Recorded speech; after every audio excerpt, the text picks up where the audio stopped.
Shortcut में आपको बताऊं कि 7 ऋषि यहाँ पर जो सप्तऋषि कहलाते हैं, वो लोग यहाँ पर गंगा मैया के पावन तट पर बैठकर तप कर रहे थे इस भूमि पर। ये तो भूमि ही थी, लेकिन स्वर्ग से जब गंगा मैया का अवतरण हुआ तो आपने कथा सुनी होगी, एक ऋषि की कुटिया बहाती थी, है ना, जिनका नाम जाह्नवी ऋषि था।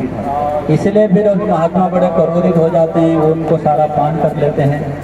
जब उनको फिर वहाँ से उन्होंने अपने जंगल से मुक्त करा, उसके बाद वो यहाँ देखा तो पहले एक महात्मा था, फिर तो 7 महात्मा दिखाई दिए।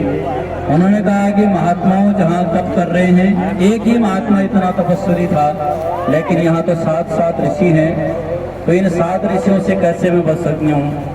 इसलिए उन्होंने कहा कि संतों को तप करने में विघ्न नहीं करना चाहिए। इसलिए उन्होंने 7 धाराएं, यानी 7 धाराओं में प्रत्येक ऋषि के चरणों की सन्निधि से, यानी उनका स्पर्श करती करती, यहाँ 7 धाराएं, जहाँ जहाँ घास दिख रही बीच बीच में आपको, ये उनके बैठने के आसन थे। ऐसा ऋषियों में शास्त्रों में प्रमाण दिया है।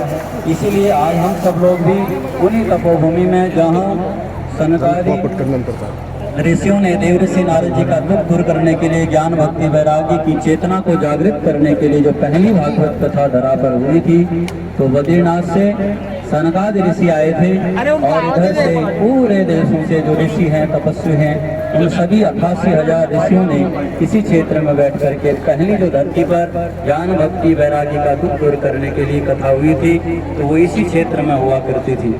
इसलिए जरा विचार करो, इतना बड़ी तपस्थली है, लेकिन बरसात में गंगा जी काफी विस्तार से ऊपर तक आ जाती हैं, लेकिन इस समय थोड़ा जल कम होने के कारण कभी घाट टूट जाते हैं, तो उसका रिपेयरिंग का कार्यक्रम निरंतर चलता रहता है। लेकिन गंगा मैया की पूजा और आरती यहाँ पर आश्रम की ओर से भी निरंतर होती है। इसलिए आज आप सब लोग बड़े दूर से आए थे, आप सब हमारे अतिथि हैं। मैं भी इसी घाट का, इसी आश्रम का एक विद्यार्थी रहा हूँ। 12 वर्ष से इसी आश्रम में रहकर विद्याध्ययन करने का सौभाग्य प्राप्त हुआ। इसलिए मेरी इच्छा थी कि आप सब लोग इस गंगा तट पर आकर के गंगा मैया की आरती करें। बाकी हम लोग आश्रम चल के इसकी विस्तार से आपको गंगा अवतरण की कथा सुनाएंगे। अब गंगा आरती हम लोग प्रज्वलन करेंगे। आगे आप सबके जो मुखिया हैं वो सभी प्रतिनिधि के रूप में आरती करेंगे। तो तब तक जो है आप सबके प्रतिनिधि के रूप में